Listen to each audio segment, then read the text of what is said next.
आणि यानंतर मुंबई आणि पुण्यातल्या काही महत्त्वाच्या घडामोडी। मुंबईमधल्या पाणी पुरवठ्यासाठी मनोरी या ठिकाणी समुद्राचं खारं पाणी गोडं करणारा प्रकल्प राबवला जाणार। महत्त्वाकांक्षी जलशुद्धीकरण प्रकल्पाला केंद्र सरकारची मंजुरी। मांडवा ते गेटवे ऑफ इंडिया दरम्यानची जलवाहतूक 26 मे पासून बंद। पावसाळी हवामानामुळे 31 ऑगस्ट पर्यंत प्रवासी सेवेला ब्रेक।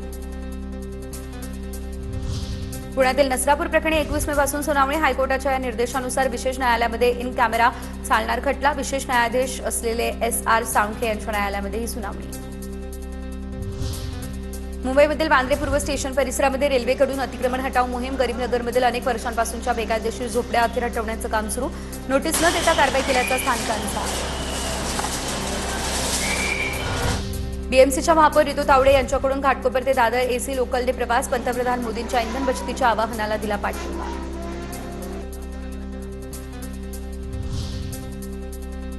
महापौर रितू तावडे यांच्या पाहणी दौऱ्यातील बस बंद पडली। बीएमसीच्या पर्जन्य जल उदंचन केंद्र पाहणी दौऱ्यादरम्यान बस बंद पडली। कर्मचाऱ्यांवर बसला धक्का मारण्याची वेळ आली। ऐन दौऱ्यातील बस अचानक बंद पडली, त्यामुळे अधिकाऱ्यांची तारांबळ। पुणेकरांसाठी अल्पदरात सौर वीज योजना। शासन अनुदानातून केवळ 2.5 ते 10 हजार रुपयांमध्ये सौर प्रकल्प मिळणार। पुढील 25 वर्ष मोफत वीजही मिळेल। कांद्याला चांगला दर मिळत नसल्यानं शेतकऱ्यांची नाराजी। सरकारनं जाहीर केलेले दर मिळत नाहीये, शेतकऱ्यांच्या या तक्रारी। पुण्याच्या कांदा मार्केटमध्ये कांद्याला 5 ते 7 रुपये प्रति किलोचा भाव।